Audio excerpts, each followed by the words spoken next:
ನಮಸ್ಕಾರ ನಮಸ್ಕಾರ ನಮಸ್ಕಾರ. ಎಲ್ಲಿ ನೋಡಿದ್ರು ಬರೀ ಕಾಕಿ ಪಡೆಗಳ ನ್ಯೂಸೇ ನಡೀತಾ ಇದೆ. HSR ಲೇಔಟ್ ಅಲ್ಲಿ ರಾಘವೇಂದ್ರ ಅನ್ನೋ ಪೊಲೀಸ್ ಕಾನ್ಸ್ಟೇಬಲ್ ಯಾರೋ ಹೆಣ್ಮಗಳ ಜೊತೆ ಓಡಾಗಿದ್ದಾನೆ. ಆ ಅಮ್ಮನ ಗಂಡ ಮಂಜು ಅಂತ, ಇವನು HSR layout constable Guru Raghavendra. ಆ ದೇವರ ಹೆಸರು ರಾಘವೇಂದ್ರನ ಇಸ್ಕೊಂಡು ಈ ಕೆಲಸ ಎಲ್ಲ ಮಾಡ್ತಾ ಇದೆಯಲ್ಲೋ, ಅದು ಆ ಯೂನಿಫಾರ್ಮ್ ಹಾಕೊಂಡು. HSR ಲೇಔಟ್ ಪೊಲೀಸ್ ಕಾನ್ಸ್ಟೇಬಲ್ ಕಂಡೋರ್ ಮನೆ ಹೆಣ್ಣುಮಗಳನ್ನ ಯಾರೋ ಮಂಜು ಅಂತ ಅವ್ರ ಹೆಂಡತಿನ ಹೊಡ್ಕೊಂಡು ಓಡೋಗಿದ್ದಾನೆ. ಪೊಲೀಸ್ ಸ್ಟೇಷನ್ಗಳು ಸೇಫ್ಟಿ ಮಾಡೋಕ್ಕೋಸ್ಕರ, ಸಾರ್ವಜನಿಕರನ್ನ ರಕ್ಷಣೆ ಮಾಡೋಕ್ಕೋಸ್ಕರ ಅಂತಂದ್ರೆ ಕಂಡೋರ್ ಮನೆ ಹೆಣ್ಣುಮಕ್ಕಳನ್ನು ಬಿಡ್ತಾ ಇಲ್ಲ ಪೊಲೀಸರು. ATM ಅಲ್ಲಿ ದುಡ್ಡು ಬಿಡ್ತಾ ಇಲ್ಲ, ಕಳ್ಳನ ಹತ್ರ ಸೀಸ್ ಮಾಡಿದ ಚಿನ್ನ ಬಿಡ್ತಾ ಇಲ್ಲ. ಯಾರಾದ್ರೂ ಹೆಣ್ಮಗಳು ಠಾಣೆಗೆ ಬಂದು ಪೊಲೀಸ್ ಠಾಣೆಗೆ ಕಂಪ್ಲೇಂಟ್ ಕೊಟ್ರೆ ಬಂಚಿಗೆ ಬಾ ಅನ್ನೋನು. ಯಾರು ಅಂತ ಹೇಳಿದ್ರೆ DJ ಹಳ್ಳಿ ಪ್ರಕಾಶ ಅಂತ ASI. ಆಯಮ್ಮ ಯಾರೋ ರೌಡಿ ಮನೇಲಿ ಕೆಲಸ ಮಾಡ್ತಾ ಇದ್ಲಂತೆ, ಬಾಡಿಗೆಗಿದ್ಲಂತೆ. ಅವನ ಹೆಸರು ಏನೋ ಬಾಬಿ ಅಂತ. ಬಾಬಿ ಅನ್ನೋರ್ ಮನೆಯಲ್ಲಿ ಆಯಮ್ಮ ಏನೋ ಅಲ್ಲಿದ್ರೆ ಅವನು ಕಿರುಕುಳ ಐ ಥಿಂಕ್ ಸೆಕ್ಷುವಲ್ ಹರಾಸ್ಮೆಂಟ್ ಮಾಡ್ತಾ ಇದ್ದಂತೆ. ಆಯಮ್ಮ DJ ಹಳ್ಳಿ ಪೊಲೀಸ್ ಠಾಣೆಗೆ ಹೋಗಿ ASI ಕಂಪ್ಲೇಂಟ್ ಕೊಟ್ರೆ ಅವನು ASI ಅವನ ಹೆಸರು ಪ್ರಕಾಶ ಅಂತೆ. ಪ್ರಕಾಶ ASI DJ ಹೇಳನು ಮಂಚಿಗ್ ಬಾ. ಏನು ದರಿದ್ರ, ಆ ದರಿದ್ರ ಲತ್ತೆ ಹೊಡೆದಿದೆ ಈ ಕರ್ನಾಟಕದ ಪೊಲೀಸ್ ಇಲಾಖೆಗೆ. ನಾವು ಎಷ್ಟು ದಿನ ಉಗಿದ್ರು ನನಗೆಲ್ಲ ಉಗಿದಿದ್ದು ಜಗದೀಶು, ಅಯ್ಯೋ ಇನ್ಯಾರಿಗೋ ಉಗಿದ್ರು ಅಂತ ಪ್ರತಿದಿನ ಬೀದಿಗೆ ಬಂದು ತಮ್ಮ ನೈರ್ಮಲ್ಯವನ್ನ, ತಮ್ಮ ಗಲೀಜನ್ನ, ತಮ್ಮ ಬೇವರ್ಸಿ ನಡೆಯನ್ನ ಈ ಕರ್ನಾಟಕದ ಪೊಲೀಸರು ತೋರಿಸ್ತಾ ಇದ್ದಾರೆ. ನೋಡಿ ಅಯ್ಯೋ ದೇವ್ರೆ, ಇವರೆಲ್ಲ ಪೊಲೀಸ್ ಇಲಾಖೆಯಲ್ಲಿ ಪೊಲೀಸರಾಗಿದ್ದಾರ? ನಮ್ಮ ದುರಾದೃಷ್ಟ, ನಮ್ಮ ಹೋಮ್ ಮಿನಿಸ್ಟ್ರು ಬಿಸಿ. ಇವರೆಲ್ಲ ಲೂಟಿ ಮಾಡಿದ್ರೆ ನೋಡಿ, HSR ಲೇಔಟಿನ ಅವನ ಹೆಸರೇನು ಗೊತ್ತಾ? ರಾಘವೇಂದ್ರ ಅಂತೆ. ಏನೋ ನಿನಗೆ ಬಂದಿರೋದಲ್ಲೇ ದೊಡ್ಡ ರೋಗ. ಕಂಡೋರ್ ಮನೆ ಹೆಣ್ಣು ಮಗಳನ್ನ ಹೊಡ್ಕೊಂಡು ಹೋಗಿದ್ಯಲ್ಲೋ, ಯಾರೋ ಮಂಜು ಅಂತೆ, ಅವನ ಹೆಂಡತಿನ ಅವ್ನು ಹೊಡ್ಕೊಂಡು ಹೋಗಿದ್ದಾನಂತೆ. ಯಾರೋ HSR ಲೇಔಟಿನ ಪೊಲೀಸ್ ಕಾನ್ಸ್ಟೇಬಲ್ ಯಾರೋ ಇವರು ನಮ್ಮ BTV ಹಾಕಿದ್ರು, ಆಂಟಿನ ಹೊಡೆದುಕೊಂಡು ಹೋದ ಪೊಲೀಸ್ ಕಾನ್ಸ್ಟೇಬಲ್ ಅಂತ. BTV ಅವ್ರಿಗಂತೂ ಫುಲ್ ಹಬ್ಬ ಮಾಡ್ತಾವ್ರೆ. ಅದೆಲ್ಲೆಲ್ಲ ಹಿಡ್ಕೊಂಬತ್ತವ್ರೆ. ನೆನ್ನೇನೋ ಮನೇನೋ ಹಾಕಿದ್ರು, ನೆಲಮಂಗಲದಲ್ಲಿ ಯಾರೋ ಒಬ್ಬನು ಹತ್ತೆಕರೇನೋ ರಿಜಿಸ್ಟರ್ ಮಾಡಿಸ್ಕೊಂಡ್ಬಿಟ್ಟಾನೆ ಪೊಲೀಸ್ ಕಾನ್ಸ್ಟೇಬಲ್ ಅಂತ. BTV ಅಂತೂ ಸಾಯಂಕಾಲ ಹೊತ್ತು ಈ ಮಾಧ್ಯಮಗಳು ಇವ್ರನ್ನ ಶೃಂಗಾರ ಮಾಡಿದ್ದು ಸೂಪರ್ ಕಾಪ್ ಅಂತೆ. ಸೂಪರ್ ಕಾಪ್ ಅಲ್ಲ ಕಣೋ, ಕಳ್ಳ ಕಾಪು ಅಂತ ಸಾಯಂಕಾಲ ಹೊತ್ತು ಒಂದು ಪ್ರೋಗ್ರಾಮ್ ಮಾಡ್ಬೇಕು ಪರ್ಮನೆಂಟ್ ಆಗಿ ಇನ್ಮೇಲೆ. ಯಾಕೆ ಅಂತಂದ್ರೆ ಏನೋ ಪಕ್ಕದ ಮನೆ ಆಂಟಿನ ಹೊಡ್ಕೊಂಡು ಹೋಗ್ತಾರೆ. ಇವನು ಯಾರೋ ಹೆಸರು ರಾಘವೇಂದ್ರ, HSR ಲೇಔಟ್ ರಾಘವೇಂದ್ರ. ಆಹಾ, ನೀನು ಅಲೋ ಆ ಗುರು ರಾಘವೇಂದ್ರನ ಹೆಸರಿಟ್ಕೊಂಡು ಏನ್ ಬಾಳ್ತೀಯೋ ನೀನು? ಪಕ್ಕದ ಮನೆ ಆಂಟಿನ ಹೊಡ್ಕೊಂಡು ಹೋಗಿದ್ದಾನೆ. ಅವ್ರ ಗಂಡ ಬಂದು HSR ಲೇಔಟ್ ಅಲ್ಲಿ ಕಂಪ್ಲೇಂಟ್ ಕೊಟ್ಟಿದ್ದಾನೆ, ನನ್ನ ಹೆಂಡತಿನ ಹೊಡ್ಕೊಂಡು ಹೋಗಿದ್ದಾನೆ ಅಂತ. ಈಗ ನೋಡಿ, ಚಿನ್ನ ಕದ್ದಿದ್ದಾಯ್ತು, ATM ಕದ್ದಿದ್ದಾಯ್ತು, ಲಾಡಿ ಬಿಚ್ಚಿದ್ದಾಯ್ತು. ಈಗ ಪಕ್ಕದ ಮನೆ ಆಂಟಿಗಳನ್ನ ಹೊಡ್ಕೊಂಡೋಗೋ ಮಟ್ಟಕ್ಕೆ ಕರ್ನಾಟಕ ಪೊಲೀಸರು ಬಂದವ್ರೆ. ನೀವು ನಿಮ್ ಯೂನಿಫಾರ್ಮು, ನೀವು ಮಾಡೋ ಕಳ್ತನ, ನೀವು ಮಾಡೋ ATM ದರೋಡೆ, ನೀವು ಮಾಡೋ ವಸೂಲಿ, ನೀವು ಮಾಡೋ ಭ್ರಷ್ಟಾಚಾರ, ಅಪ್ಪಪ್ಪಪ್ಪ, ನೀವು ಪೊಲೀಸರು, ಕಳ್ಳರು, ದರೋಡೆಕೋರರು, ರೇಪಿಸ್ಟ್ಗಳು, ಇನ್ನ ವಗೆರ ಎಲ್ಲ ಹಾಕಿದ್ರು ಕೂಡ ನಿಮ್ಮನ್ನ ಹೊಗಳಿಲಿಕ್ಕೆ ನಾಲ್ಗೆ ಸಾಲದು ಗುರು. ಅಷ್ಟು ಒಳ್ಳೊಳ್ಳೆ ಕೆಲಸ ಮಾಡ್ತೀರಾ. ಪಕ್ಕದ ಮನೆ ಆಂಟಿನ ಹೊಡ್ಕೊಂಡೋದಾನೆ ಇವನು. ಆಮೇಲೆ DJ ಹಳ್ಳಿನಲ್ಲಿ ಇವನು ಯಾರೋ ASI ಪ್ರಕಾಶ ಅಂತಲೇ. ಪ್ರಕಾಶ, ಏನೋ ಬಂದಿರೋದು ನಿನಗೆ. ಆ ಹೆಣ್ಣು ಮಗಳು ರೌಡಿಯಿಂದ ಬಚಾವಕ್ಕೋಸ್ಕರ ಏನೋ ಬಂದು DJ ಹಳ್ಳಿನಲ್ಲಿ ಕಂಪ್ಲೇಂಟ್ ಕೊಟ್ರೆ ಹೆಣ್ಣು ಮಗಳು ಮಂಚಿಗ್ ಬಾ. ಬೇಬರ್ಸಿ, ಮನೆಯಲ್ಲಿ ಫ್ಯಾಮಿಲಿ ಇಲ್ವೇನೋ? ಇಲ್ಲ ಯಾರನ್ನ ಒಂದು ಮದುವೆ ಆಗಿ ಸಾಯೋದಲ್ವಾ? ಆ ಪೊಲೀಸ್ ಯೂನಿಫಾರ್ಮ್ ಹಾಕೊಂಡು ಪಿಂಪ್ ಕೆಲಸ ಮಾಡ್ತಿರಲ್ಲ ಬೇವರ್ಸಿಗಳ. ನಿಮ್ಮ ಕ್ಯಾರೆಕ್ಟರ್ ಲೆಸ್ ನನಗೆ 14 ವರ್ಷದಿಂದನೇ ಗೊತ್ತು. ಕರ್ನಾಟಕದ ಪೊಲೀಸರ ಯೋಗ್ಯತೆ 2010ರಿಂದನೇ ನಾನು ನೋಡಿದ್ದೀನಿ. ಓಕೆ, ಯಾವತ್ತೋ ಅವನು ಅಶೋಕ ನನ್ನ ಮೇಲೆ ಕೇಸ್ ಹಾಕಿ ಜೈಲು ಕಳಿಸ, ಆವತ್ತಿಂದ ನಿಮ್ಮ ಯೋಗ್ಯತೆಗಳನ್ನ ನಾನು ಬಿಡಿಯಾಗಿ ಕಂಡಿದ್ದೀನಿ. ಈಗ ಆ ಭಗವಂತನೇ ನಿಮ್ಮೊಬ್ಬೊಬ್ಬರನ್ನ ಬೀದಿ ತಗೊಂಡ್ಬಂದು ಬಿಡ್ತಾವನೆ. HSR ಲೇಔಟಿನ ರಾಘವೇಂದ್ರ ಪೊಲೀಸ್ ಕಾನ್ಸ್ಟೇಬಲ್ ಆಂಟಿಯಿಂದ ಪರಾರಿಯಾಗಿದ್ದಾನೆ. ಮಂಜುನಾಥ್ ಅನ್ನೋ ಗಂಡ ಕಂಪ್ಲೇಂಟ್ ಕೊಟ್ಟಿದ್ದಾನೆ. ಕರ್ನಾಟಕದಲ್ಲಿ ಹೋಮ್ ಮಿನಿಸ್ಟರ್ ಇದಾರ? ಏನ್ರಿ ಹೋಮ್ ಮಿನಿಸ್ಟರ್ ಈ ರೀತಿ ಚಲ್ಲಾಟ ಆಡ್ತಾ ಇದ್ದಾರೆ? ರೀ ಪರಮೇಶ್ವರದ ಕತೆ ಕೇಳಬೇಕು. ಪರಮೇಶ್ವರ್ ಹೆಚ್ಚು ಕಮ್ಮಿ ಹೆಂಗಾಗ್ಬಿಟ್ಟಿದ್ದಾರೆ ಅಂತಂದ್ರೆ ಮೋದಿ ಫಾಲೋವರ್ ಆಗ್ಬಿಟ್ಟಿದ್ದಾರೆ. ಅವ್ರದ್ದು ಏನ್ ಕತೆ ಗೊತ್ತಾ? ಇವ್ರೇನೋ ಮೊನ್ನೆ ಸೆಷನ್ ಅಲ್ಲಿ ಹೇಳಿದ್ದಾರೆ, ಏನೋ ಡ್ರಗ್ ಪೆಡ್ಲರ್ಗಳ ಮನೆಯನ್ನ ಬುಲ್ಡೋಸರ್ ತಗೊಂಡವಳು ಗುರು. ಅಲ್ಲ ಗುರು, ಡ್ರಗ್ ಪೆಡ್ಲರ್ಗಳ ಮನೆಯನ್ನ ಬುಲ್ಡೋಸರ್ ಅಲ್ಲಿ ಏನೋ ಹೊಡಿತಾರಂತೆ. ಅಲ್ಲ ಮಿಸ್ಟರ್ ಹೋಮ್ ಮಿನಿಸ್ಟರ್, ಸಂವಿಧಾನ ಓದಿದ್ದೀರಾ? ನೀವು ಯಾರ್ರೀ ಶಿಕ್ಷೆ ಕೊಡಕ್ಕೆ? ಕೋರ್ಟ್ ಆದೇಶ ಮಾಡ್ಲಿ ಆಯ್ತಾ, ಬುಲ್ಡೋಸರ್ ಹೊಡಿ ಅಂತ. ನೋಡಿ ಈ ಪರಮೇಶ್ವರ್ ಯಾವ ಮಟ್ಟಕ್ಕೆ ಕಾನೂನು ಮತ್ತೆ ಸಂವಿಧಾನ ಮರ್ಯಾದೆ ಕೊಡೋರು ಯಾವನು ಈ ಲ್ಯಾಂಗ್ವೇಜ್ ಮಾತಾಡಲ್ಲ. ಅಲ್ರಿ, ಬುಲ್ಡೋಸರ್ ಅಲ್ಲಿ ಹೊಡಿಲಿಕ್ಕೆ ಪರ್ಮಿಷನ್ ಇದೆಯಾ? ಯಾವ ಕೋರ್ಟ್ ಆದೇಶ ಮಾಡಿದೆ ಬುಲ್ಡೋಸರ್ ಹೊಡಿಲಿಕ್ಕೆ? ಡ್ರಗ್ ಪೆಡ್ಲರ್ ಮನೆ ನಾವು ಬುಲ್ಡೋಸರ್ ಏನಂದ್ರೆ ಅಲ್ಲಿ ಯೋಗಿ ಈ ಮೋದಿ ಮಾಡ್ತಾವ್ರೆ. ಸುಪ್ರೀಂ ಕೋರ್ಟ್ ಚೀಮಾರಿ ಹಾಕಿದೆ. ಬುಲ್ಡೋಸರ್ ಎಲ್ಲ ಬಳಸಿದ್ರೆ ನಿಮಗೆ ನಟ್ಟು ಬೋಲ್ಟು ಟೈಟ್ ಮಾಡಬೇಕಾಗುತ್ತೆ ಅಂತ ಪದೇ ಪದೇ ಸುಪ್ರೀಂ ಕೋರ್ಟ್ ಹೇಳಿದೆ. ಕರ್ನಾಟಕದ ಹೋಮ್ ಮಿನಿಸ್ಟರ್ ತಲೆನಲ್ಲಿ ಬುದ್ಧಿ ಇದೆಯಾ? ಕಾನೂನು ಗೊತ್ತಿದ್ಯಾ? ದೇಶದ ಸಂವಿಧಾನ ಯಾವತ್ತಾದ್ರೂ ಮುಟ್ಟಿದ್ಯಾ? ಪರಮೇಶ್ವರ್, ನೀವು ಮುಟ್ಟಿದ್ರೆ ಈ ಬುಲ್ಡೋಸರ್ ಕಹಾನಿ ಇದು ಏನಿದ್ರು UP ಮಾಡಲ್ಲ, ಅಲ್ಲೇ ಇರ್ಲಿ. ನಾ ಏನೇ ತಪ್ಪು ಮಾಡಿದ್ರು ಶಿಕ್ಷೆ ಕೊಡಕ್ಕೆ ಕೋರ್ಟ್ ಇದೆ. ನೀವ್ ಯಾರ್ರೀ ಬುಲ್ಡೋಸರ್ ತಗೊಂಡು ಹೊಡಿಲಿಕ್ಕೆ? ಎಲ್ರಿ ಇದೆ ಕಾನೂನು? ರೀ ಪರಮೇಶ್ವರ್, ಅವನು ರೇಪೇ ಮಾಡಿರ್ಲಿ, ಮರ್ಡರೇ ಮಾಡಿರ್ಲಿ, ಡ್ರಗ್ ಪೆಡ್ಲಿಂಗೇ ಮಾಡ್ಲಿ, who are you to tell that we are going to bulldoze? ಯಾರು ಕಾನೂನು ಕೊಟ್ಟಿದ್ದು? ಮತ್ತೆ ಹಂಗಾರೆ ಕೋರ್ಟ್ಗಳು ಏನಕ್ಕೆ ಇರೋದು? ಮತ್ತೆ ಹಂಗಾರೆ ಕೋರ್ಟ್ ಏನಕ್ಕೆ ಇರೋದು? ರೀ ಪರಮೇಶ್ವರ್, ನೀವು ಬುಲ್ಡೋಸರ್ ಮಾಡಂಗಿದ್ರೆ ಡ್ರಗ್ ಪೆಡರ್ ಅಲ್ರಿ, ಒಬ್ಬ ಕಸಬ್, ಪಾಕಿಸ್ತಾನಿ ಕಸಬ್, ಅವನಿಗೂ ಕೂಡ ನಾವು ನಮ್ಮ ದೇಶದ ಕಾನೂನಲ್ಲಿ ಅಡ್ವೊಕೇಟ್ ಕೊಟ್ಟು ಅವನಿಗೆ ಶಿಕ್ಷೆ ಪ್ರಕಟ ಆದ್ಮೇಲೆ ಅವನನ್ನ ನೇಣು ಹಾಕಿದ್ದು. ಅಂತ ಒಂದು ಉದಾಹರಣೆ ಇರುವಂತ ಭಾರತದಲ್ಲಿ ಡಾಕ್ಟರ್ BR ಅಂಬೇಡ್ಕರ್ ಬರೆದಿರೋ ಸಂವಿಧಾನದಲ್ಲಿ ಒಬ್ಬ ಪಾಕಿಸ್ತಾನಿ ಟೆರರಿಸ್ಟ್ಗೂ ಕೂಡ ನಾವು ವಕೀಲರನ್ನ ಕೊಟ್ಟು ಟ್ರಯಲ್ ನ ಕಂಡಕ್ಟ್ ಮಾಡಿ ಆಮೇಲೆ ಆ ಒಂದು ಕೋರ್ಟ್ ನೇಣು ಹಾಕುವಂದಾಗ ಹಾಕಿದಂತ ಈ ದೇಶ ನಮ್ಮದು. ಅಂತದ್ರಲ್ಲಿ ಡ್ರಗ್ ಪೆಡ್ಲರ್ ಮೇಲೆ ಹಂಗಾರೆ ಇಷ್ಟ ದಿನ ಏನ್ ಮಾಡ್ತಾ ಇದ್ರಿ? 2.5 ವರ್ಷ ಕಳೆದ 10 ವರ್ಷದಲ್ಲಿ ಕರ್ನಾಟಕ ಪೊಲೀಸರು ಆ ಡ್ರಗ್ ಪೆಡ್ಲರ್ ಕೊಡೋ ಎಂಜಿಲ್ ಕಾಸನ್ನ ತಿಂದು ತಿಂದು ತಿಂದು ತಿಂದು ಯಾವ ಕಾಲೇಜ್ ಮುಂದೆ, ಯಾವ ಪಾನ್ ಬೀಡ ಅಂಗಡಿ, ಯಾವ ಟೀ ಸ್ಟಾಲು, ಯಾವ ಮೂಲೆನಲ್ಲೋ, ಇವನ್ ಫುಡ್ ಡೆಲಿವರಿ ಬಾಯ್ಸ್ ಇಂದ ಹಿಡಿದು, ಪೋಸ್ಟ್ ಇಂದ ಹಿಡಿದು, ಆಯ್ತಾ, ವಾಟ್ಸ್ಆಪ್ ಗ್ರೂಪ್ ಇಂದ ಹಿಡಿದು ಎಲ್ಲಿ ಬೇಕಾದ್ರೂ ಕೂಡ ಗಾಂಜಾ ಸಿಗುತ್ತೆ, ಡ್ರಗ್ಸ್ ಸಿಗುತ್ತೆ. ಬೆಂಗಳೂರಲ್ಲಿ, ಕರ್ನಾಟಕದ ಯಾವುದೇ ಮೂಲೆಯಲ್ಲಿ ಬೇಕಾದ್ರೆ ಸಿಗುತ್ತೆ. ಹಂಗ ಮಾಡಿದ್ದು ಇದೆ.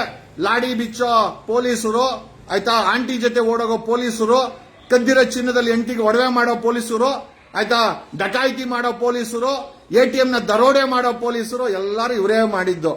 ಈಗ ಈ ಪೊಲೀಸ್ ಇಲಾಖೆ ಯಾವ ಮಟ್ಟಕ್ಕೆ ಬಂದಿದೆ ಅಂತಂದ್ರೆ, ಬರೀ ರಾಜ್ಯದಲ್ಲ, ಮಧ್ಯಪ್ರದೇಶದಲ್ಲಿ ಯಾರೋ ಒಬ್ಬ ಹುಡುಗನ ಕಿಡ್ನಾಪ್ ಮಾಡಿಬಿಟ್ಟು ಅವನ ಮೇಲೆ ಸುಳ್ಳು ಗಾಂಜಾ ಕೇಸ್ ಹಾಕಿ ಕೊನೆಗೆ CCTVನಲ್ಲಿ ಹೈಕೋರ್ಟ್, ಮಧ್ಯಪ್ರದೇಶ ಹೈಕೋರ್ಟ್ ಆ ಹುಡುಗ ನಿರಪರಾಧಿ ಅಂತ ಗೊತ್ತಾಗಿದೆ ಕೇವಲ ಒಂದು CCTV ಇಂದ.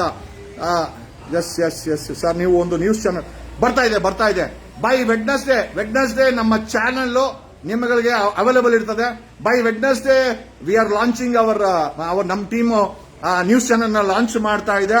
ಮಧ್ಯಪ್ರದೇಶದಲ್ಲಿ ಹುಡುಗನ್ನೇ ಕಿಡ್ನಾಪ್ ಮಾಡಿ ಹುಡುಗನ ಮೇಲೆ ಡ್ರಗ್ ಕೇಸ್ ಹಾಕಿ, ಸುಳ್ಳು ಕೇಸ್ ಹಾಕಿ ಸಿಕ್ಕಾಕ್ಸಿದಂತ ಇನ್ಸ್ಪೆಕ್ಟರ್ ಒಂದು ಕಡೆ CCTVನಲ್ಲಿ ಬಯಲಾಗಿದೆ. ನಾನು ಹೇಳೋದೇನು ಅಂತಂದ್ರೆ, ಈ ಲಾಡಿ ಬಿಚ್ಚೋ ಪೊಲೀಸರು, ಈ ATM ದರೋಡೆ ಮಾಡೋ ಪೊಲೀಸರು ನೋಡಿ, ಅವನು DJ ಹಳ್ಳಿ ಪ್ರಕಾಶ ಅಂತ, ಲೇ ಪ್ರಕಾಶ ASI, ಏನೋ ನಿನಗೆ ಬಂದಿರೋದು ದೊಡ್ಡ ರೋಗ. ಆ ಹೆಣ್ಣು ಮಗಳು ರೌಡಿಯಿಂದ ಬಚಾವಕ್ಕೋಸ್ಕರ DJ ಹಳ್ಳಿಗೆ ಬಂದು ಕಂಪ್ಲೇಂಟ್ ಕೊಟ್ರೆ ASI ಪ್ರಕಾಶ ಮಂಚಿಗ್ ಬಾ ಲೇ. ಈ ತರ ಎಲ್ಲ ಮಾಡಿದ್ರೆ ಯಾರೋ ಬರ್ತಾರೆ ಪೊಲೀಸ್ ಸ್ಟೇಷನ್ಗೆ. ಒಂದು ದೊಡ್ಡ ಲೂಟಿಕೋರರು, ರೇಪಿಸ್ಟ್ಗಳು, ಆಮೇಲೆ ಸೆಕ್ಸುವಲ್ ಹರಾಸ್ಮೆಂಟ್ ಅಲ್ಲ, ಸಣ್ಣ ಹುಡುಗರು, ಕಾಲೇಜ್ ಹೋಗೋ ಹುಡುಗರು ಇದನ್ನೆಲ್ಲ ಮಾಡಿದ್ರೆ ಹೋಗ್ಲಿ ಬಿಡಪ್ಪ, ಏನೋ ಗೊತ್ತಿಲ್ದಿರೋ ಹುಡುಗರು ಮಾಡವ್ರೆ, ಏಜು ಅನ್ಕೊಂಬೋದು. ನಿಮ್ಗಳಿಗೆಲ್ಲ ಕತ್ತೆ ವಯಸ್ಸಾಗಿದೆ, ಕಂಪ್ಲೇಂಟ್ ಕೊಡೋ ಬರೋ ಹೆಣ್ಣು ಮಕ್ಕಳನ್ನ ಮಂಚಿಗ್ ಬಾ. ಇವನ್ ನೋಡಿ, ಯಾರೋ ಅವನು HSR ಲೇಔಟ್ ರಾಘವೇಂದ್ರ ಅಂತೆ, ಹೆಣ್ಣು ಮಗಳನ್ನ ಹೊಡ್ಕೊಂಡೇ ಹೋಗಿದ್ದಾನೆ. ರೇ Bengaluru city police commissioner Seemant Kumar, ಏನ್ರಿ ನಿಮ್ ಪೊಲೀಸರು ಹೆಣ್ಮಕ್ಳನ್ನ ಹೊಡ್ಕೊಂಡೋತಾರೆ? ಅವನು HSR ಲೇಔಟಿನ ರಾಘವೇಂದ್ರ ಅಂತೆ, ಗುರು ರಾಘವೇಂದ್ರ ಹೆಸರಿಟ್ಕೊಂಡು ಎಂತ ಹಲ್ಕ ಕೆಲಸ ಮಾಡಿದ್ಯೋ ನೀನು ಮಗು. ಇಡೀ ಕರ್ನಾಟಕದ ಪೊಲೀಸ್ ಇಲಾಖೆ ಹೆಮ್ಮೆ ಪಡಬೇಕು ರೀ, ಹೆಮ್ಮೆ ಪಡಬೇಕು. ಏನಕ್ಕೆ ಅಂತಂದ್ರೆ ಪಕ್ಕದ ಮನೆ ಆಂಟಿನ ಹೊಡ್ಕೊಂಡು ಹೊಟ್ಟೋಗ್ಬಿಟ್ಟಿದ್ದಾನೆ. ಅವನು ಯಾರೋ ಮಂಜು ಅಂತೆ, ಅವನಿಗೆ ಕಂಪ್ಲೇಂಟ್ ಕೊಡಿ, FIR ಮಾಡಿಸಿದಾನೆ. ಏನೋ ನಿಂಗೆ ದೊಡ್ಡ ರೋಗ ಬಂದಿರೋದು. ಆ ಪೊಲೀಸ್ ಯೂನಿಫಾರ್ಮ್ ಹಾಕೊಂಡು ಏನೋ ಬೆಳಗ್ಗೆಯಿಂದ ಸಾಯಂಕಾಲವರೆಗೂ ಆ ಪೊಲೀಸ್ ಇಲಾಖೆ ಹೆಸರಿಗೆ ಕರಿಮಸಿ ಬಡದು ಬಡದು ಬಡದು ಬಡದು. ನೀವು ಹಂಗೆ ಇದ್ದೀರಾ, ನಿಮ್ಮ ಹೋಮ್ ಮಿನಿಸ್ಟ್ರು ಹಂಗೆ ಅವನೇ. ನಿಮ್ಮ ಹೋಮ್ ಮಿನಿಸ್ಟ್ರು ಜಡ್ಜ್ ಆಗಿ ಹೋಗ್ತಾನೆ. ಸೆಷನ್ ಅಲ್ಲಿ ಡ್ರಗ್ ಪೆಡ್ಲರ್ಗಳನ್ನ ಏನ್ ಮಾಡ್ತೀರಿ ಅಂತಂದ್ರೆ ಡ್ರಗ್ ಪೆಡ್ಲರ್ ಮನೆಗಳನ್ನ ಬುಲ್ಡೋಸರ್ ತಗೊಂಡು ಧ್ವಂಸ ಮಾಡ್ತೀನಿ ಅಂತಾನೆ. ಈ ಪರಮೇಶ್ವರ್ ಹೋಮ್ ಮಿನಿಸ್ಟರ್ ಜಡ್ಜ ನನಗಂತೂ ಗೊತ್ತಿಲ್ಲ ಗುರು. ಈ ದೇಶದ ಸಂವಿಧಾನ ಗೊತ್ತಿರೋ ಯಾವನೇ ಆಗಿರ್ಬೋದು. ನಾನು ಪದೇ ಹೇಳ್ತಾ ಇದ್ದೀನಿ, ಒಬ್ಬ ಕಸಬ್ ಸಿಕ್ಕಾಕೊಂಡಗೂ ಅಷ್ಟೇ ನಾವು ಅವನಿಗೆ ನೇಣಾಕಿಲ್ಲ. ಅವನಿಗೆ ನ್ಯಾಯಯುತವಾದಂತಹ ಒಂದು ಟ್ರಯಲ್ ನ ಕಂಡಕ್ಟ್ ಮಾಡಿ ಸಂವಿಧಾನದ ಕೆಳಗಡೆ ಅವನಿಗೂ ಕೂಡ ಅವಕಾಶ ಕೊಟ್ಟು ನಿರಪರಾಧಿಯಿಂದ ಪ್ರೂವ್ ಮಾಡ್ಕೊಳಕ್ಕೆ. ತದನಂತರ ಜಡ್ಜ್ ಡಿಸೈಡ್ ಮಾಡಿದ್ರು ಅವನಿಗೆ ನೇಣಾಕಿ ಅಂತ. ಅವನಿಗೆ ನೇಣಾಕಿದ್ರು, ಕ್ಯಾಪಿಟಲ್ ಪನಿಷ್ಮೆಂಟ್ ಕೊಟ್ರು. ಡ್ರಗ್ ಪೆಡ್ಲರ್ಗಳ ಮನೆ ಹೊಡಿ. ಸ್ಟಾರ್ ಹೋಟ್ಲೆಲ್ಲ ಅವೇ. ಪರಮೇಶ್ವರ್ ಅವರೇ, ಒಂದೊಂದು ಸ್ಟಾರ್ ಹೋಟೆಲ್ ಅವೇ. ಹಂಗಾರೆ ಸ್ಟಾರ್ ಹೋಟೆಲ್ ಹೊಡಿತೀರೇನ್ರಿ? ಹಂಗಾರೆ ಒಟ್ನಲ್ಲಿ ಬಾಯಿ ಇದೆ, ಏನೋ ಮಾತಾಡಬೇಕು ಸೆಷನ್ ಅಲ್ಲಿ. ಒಬ್ಬ ಹೋಮ್ ಮಿನಿಸ್ಟರ್ ಆಗಿ ಜವಾಬ್ದಾರಿಯಿಂದ ಮಾತಾಡಕ್ಕಾಗಲ್ವಾ? ಆಮೇಲೆ ಮಾತಾಡಕ್ ಮುಂಚೆ ದೇಶದ ಸಂವಿಧಾನವನ್ನ ಒಂದ್ಸತಿ ಓದುಗರು. ಡಾಕ್ಟರ್ ಪರಮೇಶ್ವರ್ ಅಲ್ರಿ, ದೇಶದ ಸಂವಿಧಾನ ಓದಿದ್ರೆ ಈ ತರ ಬುಲ್ಡೋಸರ್ ಮಾಡ್ತೀನಿ, ಜಡ್ಜ್ ಕೆಲಸ ಮಾಡ್ತೀನಿ ಅಂತ ಯಾರು ಹೇಳಲ್ಲ. ಓಕೆ, ಮಿಸ್ಟರ್ ಪರಮೇಶ್ವರ್, ತಾವು ಹೋಮ್ ಮಿನಿಸ್ಟ್ರಾ ಅಥವಾ ಜಡ್ಜ ಗೊತ್ತಾಗ್ತಲ್ಲ ನಮ್ಗೆ. ಅಲ್ರಿ, ನೀವ್ ಯಾರ್ರಿ ಬುಲ್ಡೋಸರ್ ತಗೊಂಡು ಬುಲ್ಡೋಸರ್ ಮಾಡಕ್ಕೆ? ಅವ್ನು ಎಂತವನೇ ಆಗಿರ್ಬೇಕು, ಶಿಕ್ಷೆ ಕೊಡಕ್ಕೆ, ಟ್ರಯಲ್ ಕಂಡಕ್ಟ್ ಮಾಡಕ್ಕೆ ಏನೋ ನ್ಯಾಯಾಲಯ ಇದೆ, ಜಡ್ಜ್ಗಳಿದ್ದಾರೆ, ಅವ್ರಿಗೆ ಸರ್ಕಾರ ಸಂಬಳ ಕೊಡುತ್ತೆ ಆ ಕೆಲಸ ಮಾಡಕ್ಕೆ. ನೀವ್ ಯಾರ್ರಿ ಇದನ್ನೆಲ್ಲ ಮಾಡಕ್ಕೆ? ಓಕೆ, ಅದೊಂದು ಕಡೆ ಆದ್ರೆ ಕಮಿಂಗ್ ಸ್ಟ್ರೇಟ್ ಟು ಪಾಯಿಂಟ್. ಇಷ್ಟೊತ್ತು ಜೈಲ್ದ ಇದನ್ನು ಪೊಲೀಸ್ ಅವ್ರದ್ದಾಯ್ತು, ಪೊಲೀಸ್ ಸ್ಟೇಷನ್ ಆಯ್ತು. ರಾಘವೇಂದ್ರ HSR ಲೇಔಟ್ ಪಕ್ಕದ ಮನೆ ಆಂಟಿ ಓಡ್ಕೊಂಡು ಹೋಗಿದ್ದಾನೆ. ಇವನು ಐ ಥಿಂಕ್ ಡಿಜೆ ಹಳ್ಳಿ ಪ್ರಕಾಶ ಆಂಟಿನ ಮಂಚು ಕರೀತಾನೆ. ಅವನ್ ಯಾರೋ ಇಲ್ಲಿ ನೆಲಮಂಗಲದಲ್ಲಿ ಯಾರೋ ಪೊಲೀಸ್ ಕಾನ್ಸ್ಟೇಬಲ್ 10 ಎಕರೆ ಜಮೀನೇ ಹಾಕೋಣವನಂತೆ. ಆ ಮಧ್ಯಪ್ರದೇಶದಲ್ಲಿ ಕಿಡ್ನಾಪ್ ಮಾಡೋರಂತೆ. ಇವರು ಪೊಲೀಸ್ ಅಲ್ರಿ, ಪೋಲಿಗಳು. ಇದು ಕರ್ನಾಟಕ ಪೊಲೀಸ್ ಇಲಾಖೆ ಅಲ್ಲ. ಅದ್ರಲ್ಲಿ ಯಾರೋ 10% ಒಳ್ಳೆಯವರು ಇರಬಹುದು, 90% ಕರ್ನಾಟಕ ಪೋಲಿಗಳ ಇಲಾಖೆ. ATM ದರೋಡೆ ಮಾಡೋರು, ಆಯ್ತಾ, ಆಂಟಿನ ಹೊಡ್ಕೊಂಡು ಹೋಗೋರು, ಹೆಣ್ಮಕ್ಳನ್ನ ಮಂಚಕ್ಕೆ ಕರಿಯೋರು. ಆಮೇಲೆ ಅದೇ ಡಿಜೆ ಹಳ್ಳಿನಲ್ಲಿ ಅವ್ನು ಸುನೀಲ್ ಅಂತ ಇದ್ದ, ಲಾಡಿ ಬಿಚ್ಚಿ ಏನೇನ್ ಮಾಡ್ಬೇಕು ಎಲ್ಲ ಮಾಡ್ಬಿಟ್ಟು ಅವನು ಮ್ಯಾಕ್ಸಿಮಮ್ ಕರೆ ಮಸೀನ್ ಅವನೇ ಬೆಳೆದಿರೋದು. ಅವ್ನು ನೋಡ್ರಿ ಯಾರೋ ಮಾಲೂರು ಅವ್ನು ಯಾರೋ ಕಿಡ್ನಾಪ್ ಮಾಡಿಸ್ತಾನೆ. ಇವನ್ ಯಾರೋ ಅಣ್ಣಪ್ಪ ನಾಯಕ ಅಂತೆ, ಅವನ್ ನೋಡಿದ್ರೆ ATM ದರೋಡೆ ಮಾಡ್ತಾನೆ. ಏನು ಉಳಿದಿದೆ ಪೊಲೀಸ್ ಇಲಾಖೆನಲ್ಲಿ? ಹೋಮ್ ಮಿನಿಸ್ಟ್ರು ಕಾಂಗ್ರೆಸ್ ಸರ್ಕಾರ ಹೇಳಬೇಕು, ಇಂಥವ್ರನ್ನೆಲ್ಲ ಡಿಸ್ಮಿಸ್ ಮಾಡಬೇಕು. ದಮ್ಮು ತಾಕತ್ತು ಸರ್ಕಾರಕ್ಕಿಲ್ಲ ರೀ. ಪರಮೇಶ್ವರ್, ನಿಮಗೆ ದಮ್ಮು ತಾಕತ್ತಿದ್ರೆ 138 ಪೊಲೀಸರನ್ನ ಸಸ್ಪೆಂಡ್ ಮಾಡಿದ್ರಲ್ಲ, ಅವ್ರ ಚಾರ್ಜಸ್ ಅನ್ನ ಪ್ರೂವ್ ಮಾಡಿ ಇಮಿಡಿಯೇಟ್ ಆಗಿ ಅವ್ರನ್ನ ಡಿಸ್ಮಿಸ್ ಮಾಡ್ರಿ. ನಿಮಗೆ ದಮ್ಮು ತಾಕತ್ತಿದ್ರೆ ಆ ಪೊಲೀಸವ್ರನ್ನ, ಪೋಲಿಗಳನ್ನ, ಆ ಪೊಲೀಸ್ ಯೂನಿಫಾರ್ಮ್ ಅಲ್ಲಿರೋ ಪೋಲಿಗಳನ್ನ ಮತ್ತೆ ಸಸ್ಪೆಂಡ್ ಮಾಡೋದು, ಅವ್ರಾಗ ಹೈಕೋರ್ಟ್ಗೆ ಅಲ್ಲೆಲ್ಲ ಹೋಗಿ ಸ್ಟೇ ತಗೊಂಡ್ಬರೋದು, ಮತ್ತೆ ಡ್ಯೂಟಿಗೆ ಹಾಕೋದು. ಅವ್ನು ಡಕಾಯಿತಿ ಮಾಡ್ತಾನೆ. ಮುಂಚೆ ಕಳ್ತನ ಮಾಡ್ತಾ ಇದ್ದ, ಅದೇ ಪೊಲೀಸರನ್ನ ಡಕಾಯಿತ ಮಾಡ್ತಾನೆ, ರೇಪು ಮಾಡ್ತಾನೆ, ಚಿನ್ನನ್ ಕದ್ದು ಮಾರ್ಕಂತಾನೆ. ಒಟ್ನಲ್ಲಿ ಒಂದಂತೂ ನಿಜ, ಕರ್ನಾಟಕ ಪೊಲೀಸ್ ಇಲಾಖೆನಲ್ಲಿ ಒಂದು 10% ಒಳ್ಳೆಯರು ಇರ್ಬೋದು. ಈಗ ಕರ್ನಾಟಕದ ಪೊಲೀಸ್ ಇಲಾಖೆಯಲ್ಲಿ 90% ಇರೋರು ಕರ್ನಾಟಕ ಪೋಲಿಗಳ ಇಲಾಖೆ ಅಂತ ಅದನ್ನ ಚೇಂಜ್ ಮಾಡಿದ್ರೆ ತುಂಬಾ ಚೆನ್ನಾಗಿರುತ್ತೆ ಅಂತ ನನಗನ್ನಿಸ್ತಾ ಇದೆ ಅಂತ ಹೇಳ್ತಾ, ಈಗ ಇಷ್ಟೊತ್ತು ಪೊಲೀಸ್ ಅವ್ರ ಕತೆ ಆಯ್ತು, ಪೋಲಿಗಳ ಕತೆ, ಪೊಲೀಸ್ ಯೂನಿಫಾರ್ಮ್ ಅಲ್ಲಿರೋ ಪೋಲಿಗಳ ಕತೆ ಆಯ್ತು. ಈಗ ಡೈರೆಕ್ಟ್ ಆಗಿ ಜೈಲಿಗೆ ಬರ್ತಾ ಇದೀವಿ. ಜೈಲು ವಿಚಾರ ಅಂತಂದ್ರೆ ನನ್ ಅದರ್ ದ್ಯಾನ್, ಇವತ್ತು ನಿಮ್ಗೆಲ್ಲ ಗೊತ್ತಿರಲಿ, ನೀವೆಲ್ಲ ಜೈಲರ್ ಫಿಲಂ ಅನ್ನ ನೋಡಿದೀರಾ. ಪರಪ್ ನಗರದಲ್ಲಿ ಅದೇ ಜೈಲರ್ ತರ, ಆ ಜೈಲರ್ ಫಿಲಂ ಅಲ್ಲ ರಜನಿಕಾಂತ್ ಇದಾರಲ್ಲ, ಅದೇ ಕ್ಯಾರೆಕ್ಟರ್, ಅಷ್ಟೇ ಸ್ಟ್ರಿಕ್ಟ್ ಆಗಿರೋ ಒಬ್ಬ ವ್ಯಕ್ತಿ ಇದ್ದಾರೆ, ಅಧಿಕಾರಿ ಇದ್ದಾರೆ. ಅದೇ ಅಧಿಕಾರಿ ಇವತ್ತು ದರ್ಶನನ್ನ ಜೈಲಲ್ಲಿ ನೋಡ್ಕೊಂತಾ ಇರೋದು. I know him personally. ಯಾಕೆ ಅಂತಂದ್ರೆ ಇದೇ DK ಶಿವಕುಮಾರ್ ನನ್ನ ಮೇಲೆ ಸುಳ್ಳು ಕೇಸ್ ಹಾಕಿ 97 ದಿವಸ ನನ್ನನ್ನು ಜೈಲಲ್ಲಿ ಮಡಗಿದ್ದಾಗ ಈ ನನಗನ್ನಿಸ್ತು ಈ ತರ ಅಧಿಕಾರಿನೂ ಕೂಡ ಜೈಲಲ್ಲಿ ಇರ್ಬೋದಾ ಅಂತ. I have only seen one person who can fit as a jailer.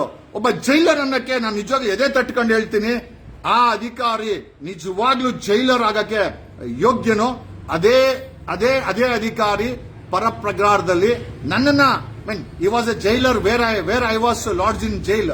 ನಾನು ಆ ಕ್ವಾರಂಟೈನ್ ಜೈಲಲ್ಲಿದ್ದೆ. ಆ ಕ್ವಾರಂಟೈನ್ ಜೈಲಲ್ಲಿ ಆ ಅಧಿಕಾರಿ ನನ್ನನ್ನು ಕೂಡ ನೋಡ್ಕೊಳ್ತಾ ಇದ್ರು. ಅದೇ ಅಧಿಕಾರಿ ಇವತ್ತು ದರ್ಶನ್ ನನ್ನ ಹಾಸ್ಪಿಟಲ್ ಪಕ್ಕದಲ್ಲಿ ಒಂದು ಬ್ಯಾರಕ್ ಇದೆ, ದೊಡ್ಡ ಬ್ಯಾರಕ್ ಇದೆ. ಅದೇ ಬ್ಯಾರಕ್ ಅಲ್ಲಿ ದರ್ಶನ್ ಇರೋದು. ಅದೇ ಅಧಿಕಾರಿನೇ ದರ್ಶನ್ ನನ್ನ ನೋಡ್ಕೊಳ್ತಾ ಇರೋದು. Is one of the super finest ಅಧಿಕಾರಿ ಅಂತ ನಾನು ಹೇಳಬಲ್ಲೆ. ನಾನು ಹೊರಗಡೆ ಪೋಲಿಗಳಾಗಿರೋ ಪೊಲೀಸರು ನೋಡಿದ್ದೀನಿ, ಜೈಲಲ್ಲಿ ಸ್ಟ್ರಿಕ್ಟ್ ಆಗಿರೋ ಒಬ್ಬ ಅಧಿಕಾರಿನ ನೋಡಿದ್ದೀನಿ. ನಾನು ಅವ್ರ ಹೆಸರು ಹೇಳಕ್ ಇಷ್ಟ ಇಲ್ಲ, but is one of the fit person to be a jailer. ಆ ವ್ಯಕ್ತಿ ಎಷ್ಟು ಸ್ಟ್ರಿಕ್ಟ್ ಅಂತಂದ್ರೆ ಎಂಟ್ರೆನ್ಸ್ ಅಲ್ಲಿ ಆ ವ್ಯಕ್ತಿ ಎಂಟ್ರಿ ಆದ ಅಂತಂದ್ರೆ ಇಡೀ jail it will be an a farm ಅಂತಂದ್ರೆ ಏನಂತ ಗೊತ್ತಾ? ಯಾವನ ತಲಾಟೆ ಮಾಡ್ತಾ ಇದ್ರೆ, ಯಾವನ ನಗ್ತಾ ಇದ್ರೆ, ಯಾವನ ಹುಚ್ಚುಚ್ಚುವಾಗಿ ಆಡ್ತಾ ಇದ್ರೆ ಆ ಅಧಿಕಾರಿ ಎಂಟ್ರಿ ಕೊಟ್ಟ ಅಂತಂದ್ರೆ ಇಡೀ ಜೈಲು ಒಂದು ಫಾರ್ಮ್ ಬರುತ್ತೆ. ಆ ವ್ಯಕ್ತಿ ಅಲ್ಲಿರೋ ಕೂತ್ಕೊಂಡಿರೋವರೆಗೂ ಇಡೀ ಜೈಲಲ್ಲಿ ಒಂದು ಸೌಂಡ್ ಬರಲ್ಲ. Can you believe? ನಾನು ಆ ವ್ಯಕ್ತಿ ನನ್ನನ್ನ 97 ದಿವಸ ನೋಡ್ಕೊಂಡ್ರು. ನನ್ನ ಜೊತೆಲಿ 250ಕ್ಕೂ ಹೆಚ್ಚು ಅದರ ಅಂಡರ್ ಟ್ರಯಲ್ಸ್ ಮತ್ತೆ ಕನ್ವಿಕ್ಟೆಡ್ ಪ್ರಿಸನರ್ಸ್ ಇದ್ರು. Is the only fit person. ನಾನು ಈ ವ್ಯಕ್ತಿ ಒಬ್ಬ ಜೈಲರ್ ಆಗ್ಲಿಕ್ಕೆ ನಿಜವಾಗ್ಲೂ ಈಸ್ ಅ ಮಾಡೆಲ್. ಆ ಅಧಿಕಾರಿ ಪರಪ್ರಗ್ರಹದಲ್ಲಿ ಇವತ್ತು ದರ್ಶನ್ ನೋಡ್ಕೊಳ್ತಾ ಇರುವಂತ ಅಧಿಕಾರಿ ಇದಾರಲ್ಲ, ಈಸ್ ದ ರೈಟ್ ಜೈಲರ್. ಆ ವ್ಯಕ್ತಿ ಬಿಟ್ರೆ ನನಗೆ ಯಾರು ಜೈಲರ್ ಅಂತ ನನಗೆ ಅನಿಸ್ಲಿಲ್ಲ. ಅಷ್ಟು ತನ್ನ ಕರ್ತವ್ಯವನ್ನ ಅಷ್ಟು ಚೆನ್ನಾಗಿ ಮಾಡುವಂತ ಒಬ್ಬ ಜೈಲರ್ ಆ ವ್ಯಕ್ತಿ ಆ ಕ್ವಾರಂಟೈನ್ ಜೈಲಿಗೆ ಎಂಟ್ರಿ ಕೊಟ್ಟಿದ ತಕ್ಷಣ ಬೆಳಗ್ಗೆ 8 ಗಂಟೆಗೆ ಅಲ್ಲಿ ಬರೋರು, ಬೆಳಗ್ಗೆ ವಾಕಿಂಗ್ ಅಲ್ಲಿ ಬಂದು ಅಟೆಂಡೆನ್ಸ್ ತಗೊಂಡು ಹೋಗಿರೋರು ಅದ ಅಧಿಕಾರಿ, ಮತ್ತೆ 8 ಗಂಟೆಗೆ ಬರೋರು. 8 ಗಂಟೆಗೆ ಅಲ್ಲಿ ಎಂಟ್ರಿ ಆಗಿದ ತಕ್ಷಣ ಇಡೀ ಜೈಲು ಸೈಲೆಂಟ್ ಆಗಿರೋದು. ನನಗೆ ಅನ್ಸಿದ್ದೇನು ಅಂತಂದ್ರೆ ಇಂಥ ನಿಷ್ಠಾವಂತ ಅಧಿಕಾರಿಗಳು ಜೈಲುಗಳಲ್ಲೂ ಬೇಕಾಗಿದೆ. ಆ ವ್ಯಕ್ತಿ ನಾನು ಕಣ್ಣಾರೆ ನೋಡಿದ್ದು ಆ ಜೈಲರ್ ಹೆಸರು ಹೇಳಕ್ ನನ್ಗೆ ಇಷ್ಟ ಇಲ್ಲ. ಆ ಜೈಲರು ನಮ್ಮ ಒಂದು ಫಿಲಂ ಇಂಡಸ್ಟ್ರಿಯಿಂದ ಒಬ್ಬ ವ್ಯಕ್ತಿ ಬಂದಿದ್ದ. ಆತನಿಗೆ ವಾಪಸ್ ಹೋಗ್ಲಿಕ್ಕೆ ಹಣ ಇರ್ಲಿಲ್ಲ. ಅಂದ್ರೆ ರಾತ್ರಿ 7 ಗಂಟೆಗೆ ಬಿಡ್ತಾರೆ, ಅವನ ಹತ್ರ ₹1 ದುಡ್ಡಿಲ್ಲ, even for a auto. So ನಾನ್ ಕಣ್ಣಾರ ನೋಡಿದ್ದು. ಅವನು ಬಂದು ಕೇಳ್ಕೊಂಡ, ಸರ್ ನಾನೇನೋ ಹೊರಗಡೆ ಬಿಡ್ತಾ ಇದ್ದೀರಾ, ಬಟ್ ನಮ್ಮವ್ರು ಯಾರು ಇಲ್ಲ ಅಂತ. ಅಲ್ಲಿಗೆ ಆ ಜೈಲರ್ಗೆ ಅರ್ಥ ಆಯ್ತು. ನಾನು ಅಲ್ಲೇ ನಿಂತ್ಕೊಂಡಿದ್ದೆ. ಆ ಜೈಲರ್ ತೆಗೆದು ₹1,000 ಯಾರಿಗೋ ಹೇಳಿದ್ರು ಹೊರಗಡೆ ₹1,000 ಹಣವನ್ನ ಇವ್ರು ಕೊಟ್ಬಿಡಿ ಅಂತ ಯಾರಿಗೋ ಫೋನ್ ಮಾಡಿ ಹೇಳಿದ್ರು. ಆ ವ್ಯಕ್ತಿಗೆ ₹1,000 ಹಣವನ್ನ ಕೊಟ್ಟು ಟ್ಯಾಕ್ಸಿನ ಮಾಡಿಕೊಟ್ಟು ಕಳಿಸಿದಂತ ವ್ಯಕ್ತಿ. ನಾನು ಎಲ್ಲರೂ ಕೆಟ್ಟವರು ಅನ್ಕೊಂಡಿದ್ದೆ, ಬಟ್ ಜೈಲಲ್ಲೂ ಕೂಡ ಒಂದು ನಿಷ್ಠಾವಂತ ಅಧಿಕಾರಿಗಳು, ಪರಿವರ್ತನೆ ಮಾಡಬೇಕನ್ನೋ ಮನಸ್ಥಿತಿ ಇರುವಂತ ಅಧಿಕಾರಿಗಳಿದ್ದಾರೆ ಅಂತಂದ್ರೆ I have seen the only one jailer. ತುಂಬಾ ಯಂಗ್ಸ್ಟರು ಮಂಡ್ಯದವರು. ಓಕೆ, ಬಟ್ ಆದ್ರೆ ನನಗೆ ನಿಜವಾಗ್ಲೂ ಅಂದ್ರೆ ತುಂಬಾ ಸ್ಟ್ರಿಕ್ಟ್ ಆಗಿರ್ತಾ ಇದ್ರು. ಆ ಸ್ಟ್ರಿಕ್ಟ್ ಆಗಿರುವಂತಹ ವ್ಯಕ್ತಿ ಇವತ್ತು ದರ್ಶನ್ ಸಹ ಜೈಲರ್ ಆಗಿ ನೋಡ್ಕೊಳ್ತಾ ಇದ್ದಾರೆ.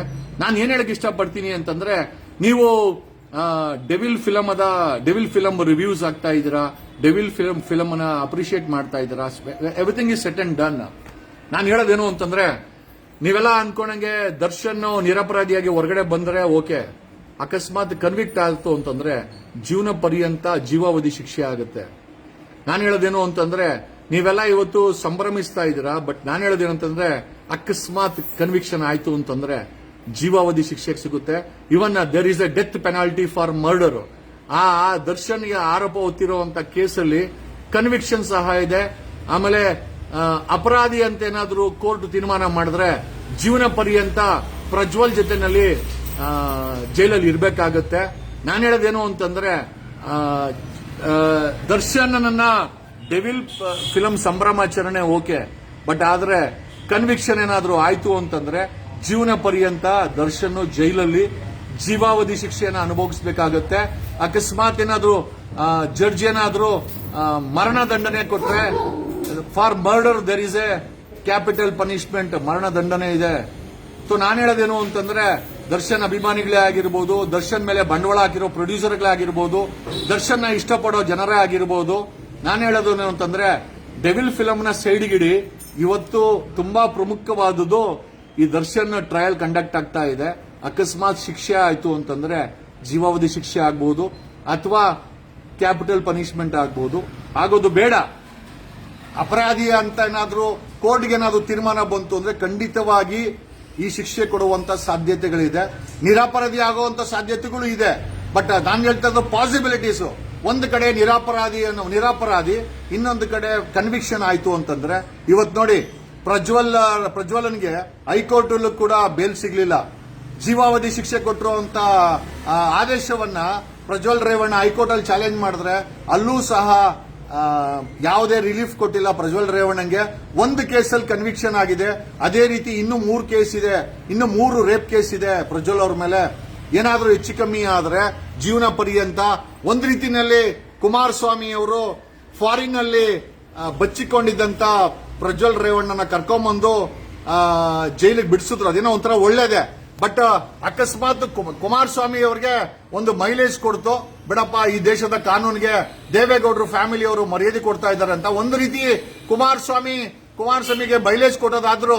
ಬಟ್ ಇವತ್ತು ಮೋಸ್ಟ್ಲಿ ಪ್ರಜ್ವಲ್ ರೇವಣ್ಣ ಅನ್ಕೊಂತ ಇರ್ಬೋದು, ನಾನು ಕುಮಾರಸ್ವಾಮಿ ಮಾತು ಕೇಳಿ ಒಳಗಡೆ ಬಂದಿಲ್ಲ ಅಂದಿದ್ರೆ ಎಲ್ಲೋ ಅಲ್ಲೆಲ್ಲೋ ಬಚ್ಚಿಕೊಂಡು ಆರಾಮಾಗಿ ವಿಜಯ ಮಲ್ಯ ತರನೋ ಆತರ ಇರ್ಬೋದು. ಯಾಕಂದ್ರೆ ಮನಸ್ಸಿಗೆ ಸಾಮಾನ್ಯವಾಗಿ ಅನ್ಸಿರ್ತದೆ, ತಪ್ಪು ಮಾಡಿ ಕನ್ವಿಕ್ಷನ್ ಆದಾಗ ಜೈಲಲ್ಲಿ ಅಲಿಯ ಬದಲು ಅಲ್ಲೆಲ್ಲ ಫಾರಿನ್ ಅಲ್ಲಿ ಇರ್ತಾ ಇದ್ದೆ, ನಮ್ ಚಿಕ್ಕಪ್ಪ ಕುಮಾರಸ್ವಾಮಿ ಕರ್ಕೊಂಬಂದು ನನ್ನ ಒಳಗಡೆ ಸಿಕ್ಕಾಕ್ಸ್ಬಿಟ್ನ ಅಂತ ಅನಿಸ್ತಿರ್ಬೋದು. ಬಟ್ ನಾನು ಹೇಳೋದಂತಂದ್ರೆ ತಪ್ಪು ಮಾಡಿದ್ರೇನೆ ಹೇಳ್ತೀನಲ್ಲ, ತಪ್ಪು ಮಾಡಿದ್ದಾಗೇನೆ ಶಿಕ್ಷೆ ಆಗೋದು. ಪ್ರಜ್ವಲ್ ರೇವಣ್ಣ ಅವರು ತಪ್ಪು ಮಾಡಿದ್ದಾರೆ ಅಂತ ಕೋರ್ಟ್ಗೆ ಅನ್ಸಿದೆ, ಹಂಗಾಗಿನೇ ಶಿಕ್ಷೆ ಕೊಟ್ಟಿದೆ. ನಾನು ದರ್ಶನ್ ಇಷ್ಟಪಡುವಂತವರಲ್ಲಿ ಹೇಳೋದೇನು ಅಂತಂದ್ರೆ, ನೋಡಿ ದರ್ಶನ್ ನೋಡ್ಕೊಳ್ತಾ ಇರುವಂತ ಅಧಿಕಾರಿ ಒನ್ ಆಫ್ ದ ಬೆಸ್ಟ್ ಅಧಿಕಾರಿ. ಅವ್ರ ಕಡೆಯಿಂದ ಯಾವತ್ತೂ ತಪ್ಪಾಗ್ಲಿಕ್ಕೆ ಸಾಧ್ಯನೇ ಇಲ್ಲ. ನಾನು ಯಾಕೆ ವಿಚಾರ ಹೇಳ್ತಾ ಇದ್ದೀನಂತೆ, ಐ ನೋ ದಟ್ ಆಫೀಸರ್. ಆ ವ್ಯಕ್ತಿ ಬಿಟ್ರೆ ಬೇರೆ ಯಾರು ಕೂಡ ದರ್ಶನ್ ನೋಡ್ಕೊಳ್ಳಲಿಕ್ಕೆ ಸಾಧ್ಯನೇ ಇಲ್ಲ. ಬಟ್ ಆ ಅಧಿಕಾರಿ ಈಸ್ ಫಿಟ್ ಪರ್ಸನ್. ಭಾರತದ ಯಾವುದೇ ಜೈಲಲ್ಲಿ ಹಾಕಿ ಆ ಅಧಿಕಾರಿ ತನ್ನ ಜೈಲನ್ನ ಒಂದು ಡಿಸಿಪ್ಲಿನ್ ಆಗಿ ನಡೆಸ್ತಾನೆ. ನಿಜವಾಗ್ಲೂ ಅಂತ ಅಧಿಕಾರಿಗಳು ಕೂಡ ಜೈಲಲ್ಲಿ ಇದ್ದಾರಾ ಅಂತ ಹೇಳಲಿಕ್ಕೆ ನನಗೆ ಒಂದು ರೀತಿ ಹೆಮ್ಮೆ ಆಗುತ್ತೆ. I don't want to take his name, but is one of the finest jailer in India ಅಂತ ಹೇಳ್ಬೋದು. ಇಡೀ ಭಾರತದಲ್ಲಿ ಒಂದು ಫೈನೆಸ್ಟ್ ಜೈಲರ್ ಇದ್ರೆ ಆ ದರ್ಶನ ನೋಡ್ಕೊಂತ ಇರುವಂತ jailer. Is one of the best person, best officer, best care taker. ನಾನು ಕೈದಿಗಳನ್ನ ಸ್ಟ್ರಿಕ್ಟ್ ಆಗಿ ಮಾಡೋದು ಒಂದೇ ಅಂತಲ್ಲ, ಅವ್ರ ಜೊತೆ ಮಾನವೀಯತೆಯಿಂದ ಇರೋದನ್ನು ಕೂಡ ನಾನು ಅವರನ್ನು ನೋಡಿದ್ದೀನಿ. And is one of the best jailer. ಇವತ್ತು ದರ್ಶನ್ ನೋಡ್ಕೊಳ್ತಾ ಇರುವಂತ ಜೈಲರು ಇಡೀ ಇಂಡಿಯಾದಲ್ಲೇ ಬೆಸ್ಟ್ ಅಂತ ಹೇಳ್ತೀನಿ. ನಾನು ಏನಕ್ಕೆ ಹಿಂಗೆ ಹೇಳ್ತಾ ಇದ್ದೀನಿ ಅಂತಂದ್ರೆ, 97 ದಿವಸಗಳ ಕಾಲ ನನ್ನನ್ನು ನೋಡ್ಕೊಂಡ್ರು. ಅವರು ಡಿಸಿಪ್ಲಿನ್ ಇರೋದು ಏನಕ್ಕೆ ಅಂತಂದ್ರೆ ಜೈಲು ಡಿಸಿಪ್ಲಿನ್ ಆಗಿರ್ಲಿ ಅಂತ. ಜೊತೆನಲ್ಲಿ ಮಾನವೀಯತೆಯನ್ನು ಸಹ ಮೆರೆದಂತ ಅಧಿಕಾರಿ ಅವರು. ಅವ್ರ ಜೊತೆನಲ್ಲಿ ಒಂದು 2-3 ಅಧಿಕಾರಿಗಳಿದ್ರು. ಎಲ್ಲರೂ ಅಷ್ಟೇ the best of the best ಅಧಿಕಾರಿಗಳು ಅಂತ ಹೇಳ್ಬೋದು. ಜೈಲು ವಿಚಾರ ಬಂದಾಗ ಸಾಮಾನ್ಯವಾಗಿ ನಾನು ಕಮೆಂಟ್ ಮಾಡಕ್ ಹೋಗಲ್ಲ. ಕಾರಣ ಯಾಕೆ ಅಂತಂದ್ರೆ, ನೊಂದಿರೋರು ಜೈಲ್ಗೆ ಹೋಗಿರ್ತಾರೆ. ಹೊರಗಡೆ ಕೂತ್ಕೊಂಡು ಕಮೆಂಟ್ ಮಾಡೋದು ತುಂಬಾ ಈಸಿ. ಅಲ್ಲಿ ಕಾಲ ಕಳೆಯೋದಿದೆಯಲ್ಲ, ತುಂಬಾನೇ ಕಷ್ಟವಾದಂತ ಕೆಲಸ.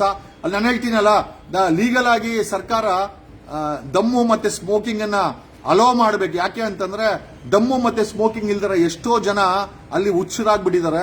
ದ ಗವರ್ಮೆಂಟ್ ಶುಡ್ ಅಲೋ, ಸರ್ಕಾರ ಅಲೋ ಮಾಡಬೇಕು ಸ್ಮೋಕಿಂಗ್ ಅನ್ನ. ಯಾಕೆ ಅಂತಂದ್ರೆ ಆ ಸ್ಮೋಕಿಂಗ್ ಇಲ್ಲ ಅಂತಂದ್ರೆ ಹುಚ್ಚರ ತರ ಆಡ್ತಾರೆ. ಆ ಜೈಲರ್ಗಳಿಗೆ ಅವ್ರಗಳಿಗೆಲ್ಲ ಸಿಕ್ಕಾಪಟ್ಟೆ ಕಾಟ ಆಗುತ್ತೆ.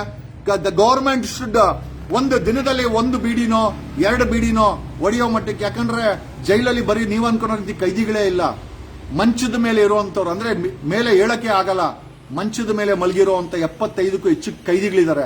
ಸರ್ಕಾರ ಇವ್ರುಗಳನ್ನ ರಿಲೀಸ್ ಮಾಡಬೇಕು. ಅಂಡರ್ 161 ಆಫ್ ಆರ್ಟಿಕಲ್ ಒಳ್ಳೆಯ ನಡತೆ ಮೇಲೆ ಇವ್ರುಗಳನ್ನ ರಿಲೀಸ್ ಮಾಡಿ ಅವರ ಮನೆಗಳಿಗೆ ಕಳಿಸಬೇಕು. ಬೆಡ್ ಮೇಲೆ ಮಲ್ಕೊಂಡು 2-1 ಎಲ್ಲಾ ಮಾಡ್ತಾರೆ. ಅವ್ರುಗಳನ್ನ ಮೈಂಟೈನ್ ಮಾಡಬೇಕಾಗತ್ತೆ. ಡ್ರಗ್ ಸೇವನೆ ಮಾಡಿ ಮೈಂಡ್ ಅಪ್ಸೆಟ್ ಆಗಿ ಹುಚ್ಚು ರೀತಿ ಇರುವಂತ ವ್ಯಕ್ತಿಗಳು ಕೂಡ ಜೈಲಲ್ಲಿ ಇದ್ದಾರೆ. ಅವರುಗಳಿಗೆ ಸಪರೇಟ್ ಜೈಲನ್ನ ಕಳಿಸಬೇಕು. ಅಂಡರ್ ಟ್ರಯಲ್ಗೆ ಸಪರೇಟ್ ಜೈಲನ್ನ ಕಳಿಸಬೇಕು. ಮತ್ತೆ ಕನ್ವಿಕ್ಟೆಡ್ ಅವ್ರಿಗೆ ಸಪರೇಟ್ ಜೈಲನ್ನ ಮಾಡಬೇಕು. ಸರ್ಕಾರ ಇದನ್ನ ಮಾಡಿದ್ರೆ ಖಂಡಿತವಾಗಿ ಜೈಲು ಬದಲಾವಣೆ ಆಗುತ್ತೆ. ಜೈಲಲ್ಲಿರೋರು ಬದಲಾವಣೆ ಆದ್ರೆ ಸಮಾಜನೂ ಬದಲಾವಣೆ ಆಗುತ್ತೆ. ಸಮಾಜ ಎಕ್ಕುಟ್ಟು ಹೋಗಿದೆ. ಹೊರಗಡೆ ಇರುವಂತ ಪೊಲೀಸರು ಪೋಲಿಗಳಾಗಿದ್ದಾರೆ. ಒಂದು ಕಡೆ ಪೋಲಿಗಳಾಗಿ ಡಕಾಯಿತರಾಗಿ ATM ದರೋಡೆ, ಲಾಡಿ ಬಿಚ್ಚೋದು, ಆಂಟಿ ಜೊತೆ ಓಡೋಗೋದು, ಕಂಪ್ಲೇಂಟ್ ಕೊಡಕ್ ಬಂದವರಿಗೆ ಮಂಚಕ್ಕೆ ಕರಿಯೋದು, ಚಿನ್ನ ಕದಿಯೋದು, ದುಡ್ಡು ಕದಿಯೋದು, ಒಂದು ಮಟ್ಟಕ್ಕೆ ಪೊಲೀಸರು ಈ ತರ ಪೋಲಿಗಳಾಗಿದ್ದಾರೆ. ಎಲ್ಲಾ ಪೊಲೀಸರು ಅಲ್ಲ, ಬಟ್ 90% ಎಲ್ಲ ಈ ತರ ಆಗ್ಬಿಟ್ಟಿದ್ದಾರೆ. ದರ್ಶನ್ ನಿರಪರಾಧಿಯಾಗಿ ಹೊರಗಡೆ ಬಂದ್ರೆ ಓಕೆ, ಕನ್ವಿಕ್ಷನ್ ಆದ್ರೆ ಅವ್ರ ಕತೆ ಏನಾಗಲಿದೆ ಅಂತ ಆ ವಿಚಾರವನ್ನ ನಿಮಗೆ ಹೇಳುತ್ತಾ, ಡೆವಿಲ್ ಸಿನಿಮಾದ ಸಂಭ್ರಮಾಚರಣೆಗಿಂತ ನಿಮ್ಮ ದರ್ಶನ್, ನೀವು ಇಷ್ಟಪಡುವಂತ ದರ್ಶನ್ ನಿರಪರಾಧಿಯಾಗಿ ಹೊರಗಡೆ ಬರೋದು ತುಂಬಾ ಇಂಪಾರ್ಟೆಂಟ್. ಅದಕ್ಕೋಸ್ಕರ ನೀವೆಲ್ಲ ಪ್ರಯತ್ನ ಬೀಳ್ಬೇಕೆ ಹೊರತು ಡೆವಿಲ್ ಸಿನಿಮಾ ಹಂಗೋಡುತ್ತೆ ಹಿಂಗೋಡುತ್ತೆ, ಸಿಎಂ ಆಗ್ತಾರೆ. ಪ್ರಜ್ವಲ್ ರೇವಣ್ಣ MP ಆಗಿದ್ದ ಅಂತವನೇ ಇವತ್ತು ಕೈದಿ ಆಗಿದ್ದಾನೆ. ಇವತ್ತು ಶಿಕ್ಷೆ ಕೊಟ್ಟು ಆತನೇ ಕೈದಿ ಆಗಿದ್ದಾನೆ. ಖಂಡಿತವಾಗಿ ಮೋಸ್ಟ್ಲಿ ಪ್ರಜ್ವಲ್ ಕುಮಾರಸ್ವಾಮಿನ ಸಕ್ಕದ ಬೈಕಂತ ಇರ್ತಾನೆ. ನಮ್ ಚಿಕ್ಕಪ್ಪ ತಗೊಂಬಂದು ತನ್ನನ್ನ ಸ್ಟೇಟಸ್ಗೋಸ್ಕರ ತಂದಿಲ್ ತಗಲಾಕೊಂಬಿಟ್ಟ ಅಂತ. ಬಟ್ ಐ ಅಪ್ರಿಶಿಯೇಟ್ ಕುಮಾರಸ್ವಾಮಿ, ಒಳ್ಳೇದೋ ಕೆಟ್ಟದ್ದೋ ಒಟ್ನಲ್ಲಿ ಪ್ರಜ್ವಲನ್ನ ಕರ್ಕೊಂಡ್ಬಂದು ನಮ್ಮ ದೇಶದ ಸಂವಿಧಾನದ ಮರ್ಯಾದೆಯನ್ನ ಕುಮಾರಸ್ವಾಮಿ ಎತ್ತಿಡ್ತಿದ್ದಾರೆ.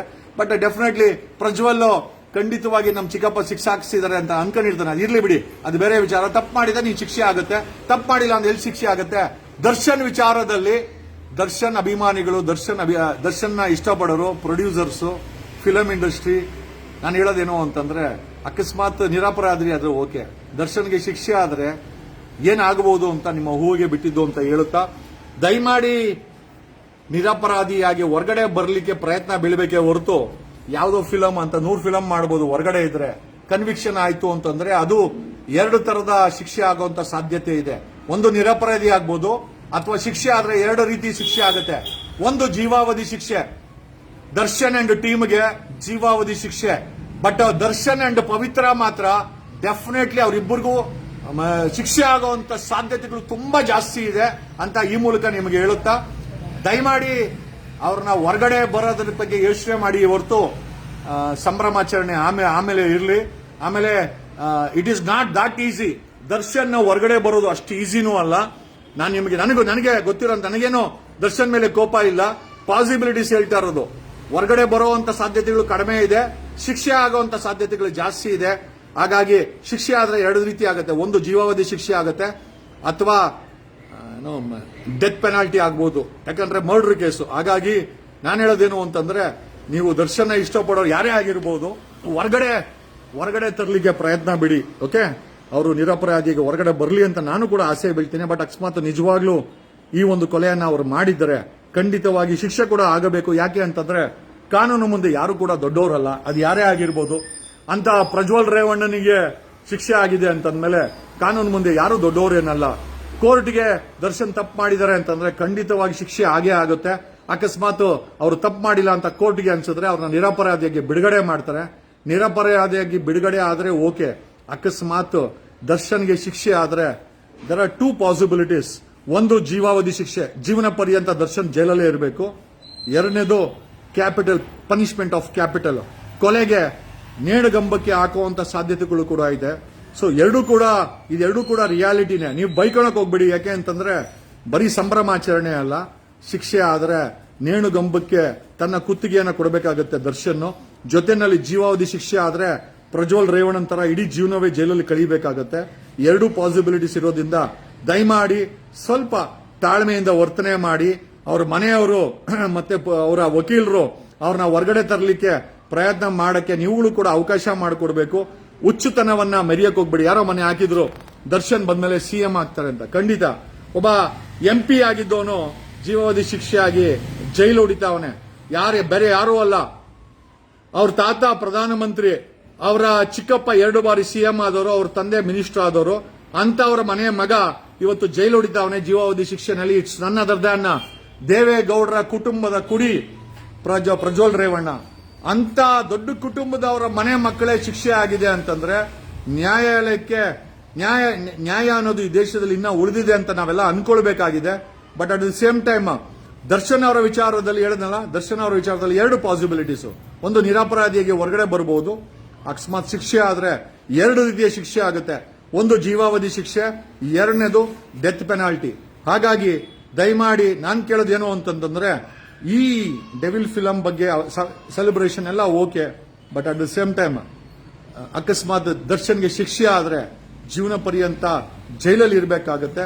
ಬದಲಾವಣೆ ಜಗದ ನಿಯಮ, ಬದಲಾವಣೆ ಕಡೆ ನಾವೆಲ್ಲರೂ ಕೊಡಬೇಕಾಗತ್ತೆ. ಹಂಗಂತ ನಾನು I am talking only the possibilities. ನನಗೆ ನೇರವಾಗಿ ಮಾತಾಡಿ ಅಭ್ಯಾಸ. ನಾನು ಹೇಳೋದೇನು ಅಂತಂದ್ರೆ ಫ್ಯಾನ್ಸ್ ಅಲ್ಲಿ ಆಗಿರ್ಬೋದು, ಅವರಲ್ಲಾಗಿರ್ಬೋದು, ಮನೆಯವರಲ್ಲಾಗಿರ್ಬೋದು ಹೊರಗಡೆ ನಿರಪರಾಧಿ ಕರ್ಕೊಂಬರ್ಲಿಕ್ಕೆ ಪ್ರಾಮಾಣಿಕ ಪ್ರಯತ್ನ ಮಾಡಿ. ಓಕೆ, ಇನ್ನ ಶಿಕ್ಷೆ ಕೊಡೋದು ಬಿಡೋದು ಅದು ಕೋರ್ಟ್ಗೆ ಬಿಟ್ಟಂತ ವಿಚಾರ. ನಾವು ಯಾರು ಕೂಡ ಅದನ್ನ ಹೇಳಲಿಕ್ಕೆ ಅನರ್ಹರು. ಇವತ್ತು ನಮ್ಮ ಕರ್ನಾಟಕದ ಹೋಮ್ ಮಿನಿಸ್ಟರ್ ಹೇಳಿದ್ದಾರೆ, ನಾವು ಬುಲ್ಡೋಸರ್ ತಗೊಂಡು ಹೊಡಿತೀವಿ ಅಂತ. ಹೋಮ್ ಮಿನಿಸ್ಟರ್ಗೆ ತಲೆಯಲ್ಲಿ ಬುದ್ಧಿ ಇದೆಯಾ? ಅಲ್ರಿ, ಬುಲ್ಡೋಸರ್ ತಗೊಂಡು ಹೊಡಿಬೇಕು ಅಂದ್ರೆ ಕೋರ್ಟ್ ಆದೇಶ ಮಾಡಬೇಕು. ಕೋರ್ಟ್ ಆದೇಶ ಮಾಡುತ್ತಾ?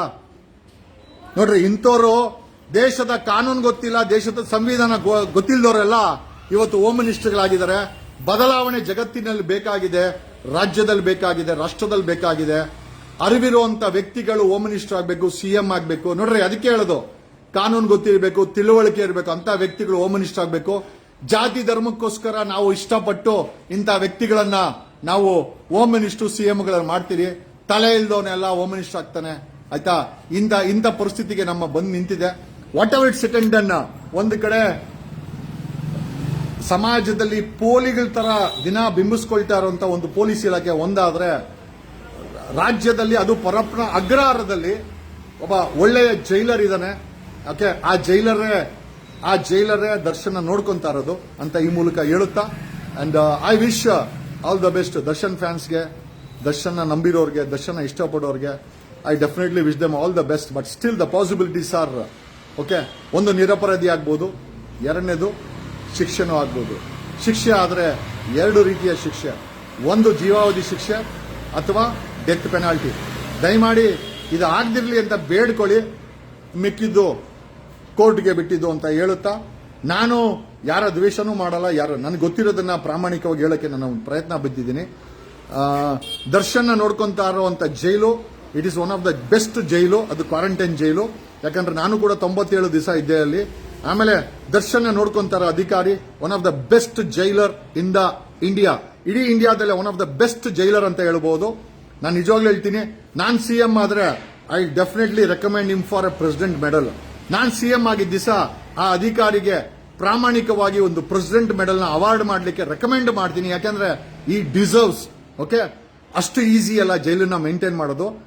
ಆ ಅಧಿಕಾರಿ ಮೇಂಟೈನ್ ಮಾಡ್ತಾ ಇದ್ದಾನೆ ಅಂತಂದ್ರೆ, ನನ್ನ ಬಾಯಲ್ಲಿ ಆ ವ್ಯಕ್ತಿಯ ಹೆಸರು ಬಂದಿಲ್ಲ, ಬಟ್ ಆದ್ರೆ ದರ್ಶನ್ ನೋಡ್ಕೊಂತಾರ jailer is one of the best jailer and quarantine jail, but it's one of the best jail ಅಂತ ಹೇಳಬಲ್ಲೆ. Pray to God Darshan is out. ಗೊತ್ತಿಲ್ಲ, ನೀವೆಲ್ಲ ಹೊರಗಡೆ ಬರಲಿ ಅಂತ ನಾವೆಲ್ಲ ಅನ್ಕೊಂತಾ ಇದೀವಿ. ಅಕಸ್ಮಾತ್ ಶಿಕ್ಷೆ ಆದ್ರೆ ಪ್ರಜ್ವಲ್ ತರ ಜೈಲಲ್ಲಿ ಇರಬೇಕಾಗತ್ತೆ. Thank you. ಆ ರೀತಿ ಆಗೋದು ಬೇಡ. ಏನೋ ಕೋರ್ಟ್ ಡಿಸೈಡ್ ಮಾಡಿದೆ, ಅದನ್ನ ನಾವು ಹೇಳಲಿಕ್ಕೆ ನಮ್ಗೆ ಯಾರಿಗೂ ಅಧಿಕಾರ ಇಲ್ಲ ಅಂತ ಹೇಳ್ತಾ ನನ್ನ ಎರಡು ಮಾತುಗಳನ್ನ ಪೊಲೀಸರ ಬಗ್ಗೆ, ಜೈಲಿನ ಬಗ್ಗೆ, ಯಾವ ಜೈಲನ್ನ ನೀವೆಲ್ಲ ಕೆಟ್ಟದ್ದು ಮಾಧ್ಯಮಗಳು ಇಲ್ಲೆಲ್ಲ ಏನೋ ಫೋನ್ ಬಳಸ್ತಾರೆ ಅಂತ ಹೇಳ್ತಾರೆ, ಅದೇ ಜೈಲಲ್ಲಿ ಒಬ್ಬ ಒಳ್ಳೆ ಅಧಿಕಾರಿ ಇದ್ದಾನೆ. ಒಳ್ಳೆ ರೀತಿನಲ್ಲಿ ಅವರ ಒಂದು ಟೀಮ್ ಇದೆ, ಒಂದಷ್ಟು ಜನ ಅವರು ಪ್ರಯತ್ನ ಬೀಳ್ತಾ ಇದ್ದಾರೆ. ಅವ್ರ ಕಣ್ತಪ್ಪಿನೂ ಏನಾದರೂ ಆದ್ರೆ ಅದಕ್ಕೆ ಪಾಪ ನಾವು ಅವ್ರು ಏನ್ ಮಾಡಕ್ಕಾಗುತ್ತೆ. But there is an officer in jail. And ನೀವು ಜೈಲರ್ ಫಿಲಂ ನೋಡಿದ್ರೆ ಸೇಮ್ ಜೈಲರ್ ಫಿಲಂ ಅಲ್ಲಿ ಯಾವ ರೀತಿ ಇದೋ ಅದೇ ರೀತಿ ಅಧಿಕಾರಿ ಇದ್ದಾರೆ. Okay, thanks a lot, love you all. Darshan ಅಭಿಮಾನಿಗಳು, ನೀವು ಪ್ರಾರ್ಥನೆ ಮಾಡ್ಕೊಳ್ಳಿ ಹೊರಗಡೆ ಬರಲಿ ಅಂತ. ಬಟ್ ಕೋರ್ಟ್ ಶಿಕ್ಷೆ ಕೊಡಬೇಕು ಅಂದ್ರೆ ನೀವು ಏನೂ ಮಾಡೋಕ್ಕಾಗಲ್ಲ. ನಾನು ಕೂಡ ಪ್ರಾರ್ಥನೆ ಮಾಡ್ಕೊಂತೀನಿ ಒಳ್ಳೇದಾಗ್ಲಿ ಅಂತ. ಜೊತೆನಲ್ಲಿ ಆ ಸತ್ತು ಹೋದಂತ ರೇಣುಕಾ ಸ್ವಾಮಿ ಕುಟುಂಬಕ್ಕೂ ಸಹ ಒಳ್ಳೇದಾಗ್ಲಿ ಅಂತ ನಾನು ಬೇಡ್ಕೊಳ್ತೀನಿ. Thanks a lot, love you all. ಯಾಕಂದ್ರೆ ಆ ಕುಟುಂಬದಲ್ಲಿ ವ್ಯಕ್ತಿ ಕಳ್ಕೊಂಡಿದ್ದಾರೆ, ಅವ್ನು ಕಚಡಾನೇ ಇರ್ಬೋದು, ಬಟ್ ಆದ್ರೆ ಅವ್ರ ಮನೆಯಲ್ಲಿ ಒಂದು ಕುಟುಂಬದಲ್ಲಿ ಆ ವ್ಯಕ್ತಿ ಹೋಗಿದ್ದಾನೆ ಅಂತ ಹೇಳುತ್ತಾ ಈ ಲೈವ್ ಅನ್ನ ಮುಗಿಸ್ತೀನಿ. Thanks a lot, love you all. ಕಣ ಕಣದಲ್ಲೂ ಕನ್ನಡ.